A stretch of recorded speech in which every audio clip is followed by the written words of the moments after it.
Good morning friends. चलिए देखिएगा, है ना, कल का जो है करंट अफेयर इम्पोर्टेंट है। आज 21 अक्टूबर है। तो निम्नलिखित में से किस जिले के सभी विकासखंड स्तर पर पुनः माड़ाकाल सेल का गठन किया गया है? ऑप्शन बी सही है, दंतेवाड़ा। ओके, ध्यान रखिएगा, दंतेवाड़ा। तो देखिएगा दोस्तों, ये दंतेवाड़ा जिला है, मैप के माध्यम से आप देख सकते हैं।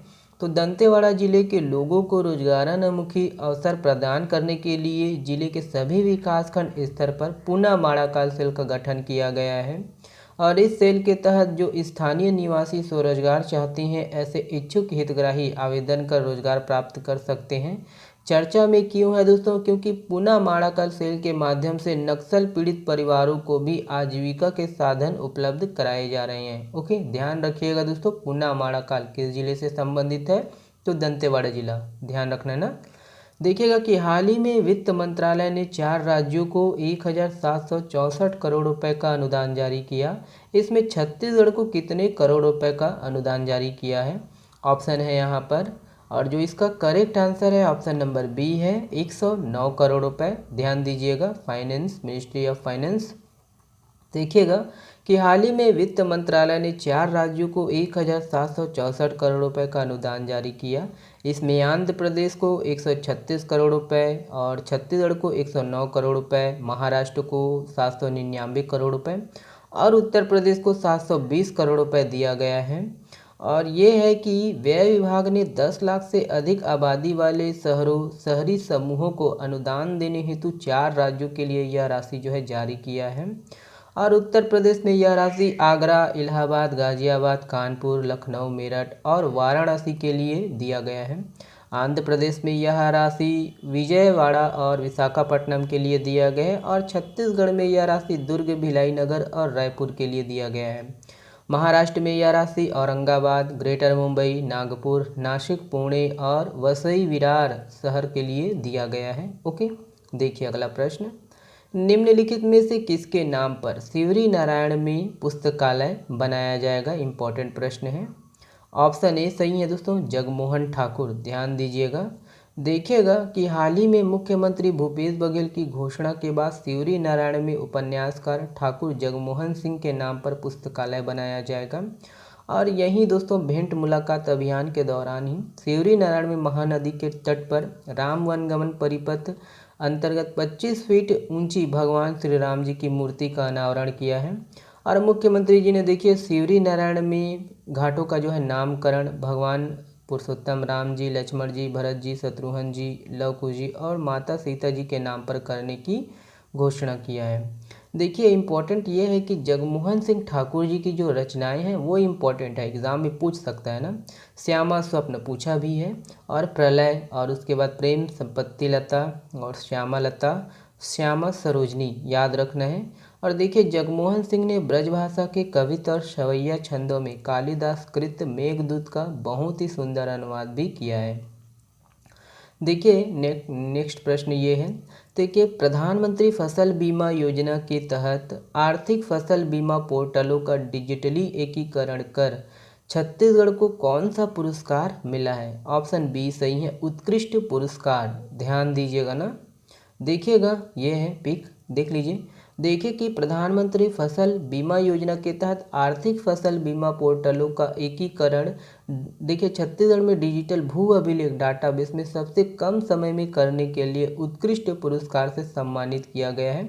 मतलब आर्थिक, देखिए जितने भी ये डाटा है बीमा योजना के तहत आर्थिक फसल बीमा पोर्टल का जो एकीकरण है वो डाटा किसमें किया गया है सबसे कम समय में? तो डिजिटल भू अभिलेख भूइयाँ में। ओके, याद रखिएगा, इसके लिए उत्कृष्ट पुरस्कार से सम्मानित किया गया है छत्तीसगढ़ को। और भारत सरकार के कृषि, है ना, एवं कृषक कल्याण मंत्रालय ने इस उपलब्धि के लिए उत्कृष्ट पुरस्कार दिया है।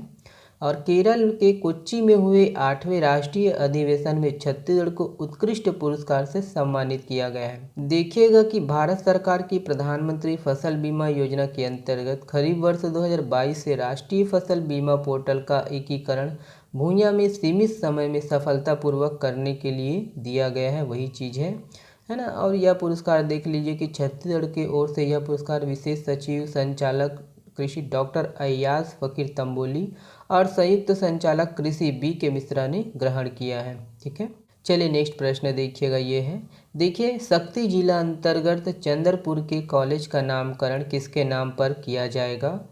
ऑप्शन ए सही है दोस्तों, मुकुटधर पांडे, याद रखना है मुकुटधर पांडे जी को। देखिएगा कि शक्ति जिला अंतर्गत चंद्रपुर के कॉलेज का नामकरण मुकुटधर पांडे के नाम पर किया जाएगा। और विकास खंड मालखरौदा के लिए अन्य घोषणाएं भी किया गया है। देखिए वहीं भेंट मुलाकात अभियान के दौरान ही नगर पंचायत अड़भार में मां अष्टभुजी देवी की जो है इस नगरी को पर्यटन स्थल के रूप में विकसित करने की घोषणा किया है। और मालखरौदा में युवा प्रशिक्षण केंद्र में अहाता निर्माण की घोषणा किया है। वहीं विकासखंड डभरा में मुख्यमंत्री ने और भी घोषणा किया। देखिए साराडीह बैराज में ये पर्यटन स्थल का विकास होगा। चंद्रपुर में दोस्तों इस पर्यटन स्थल का विकास होगा और यहाँ मरीन ड्राइव का निर्माण किया जाएगा, याद रखना है। ठीक है, तो ये सब पॉइंट देख लीजिए, पढ़ लीजिए आप। ठीक है, चलिए नेक्स्ट देखिएगा।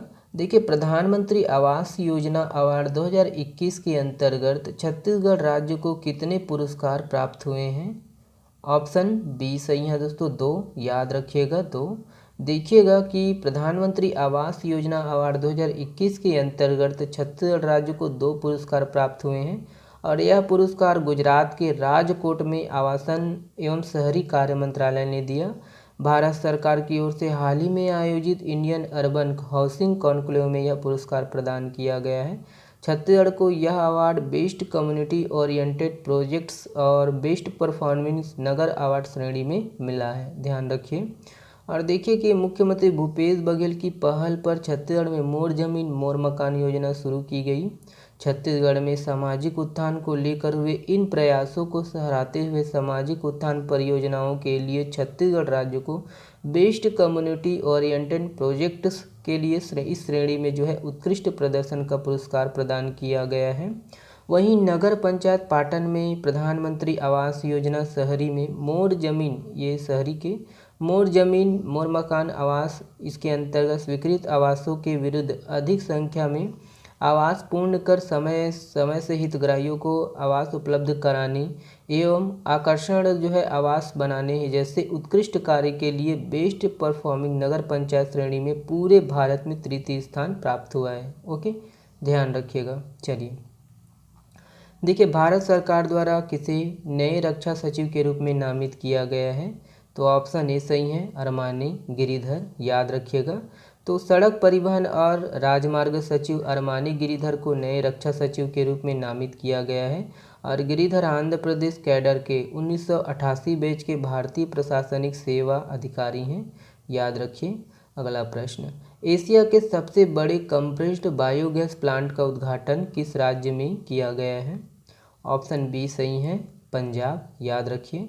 देखिए केंद्रीय पेट्रोलियम और प्राकृतिक गैस मंत्री हरदीप सिंह पुरी ने पंजाब के संगरूर में एशिया के सबसे बड़े कंप्रेस्ड बायोगैस प्लांट का जो है उद्घाटन किया है। ओके, चलिए ये वाला प्रश्न आप लोगों के लिए है, जवाब दीजिएगा कमेंट्स में।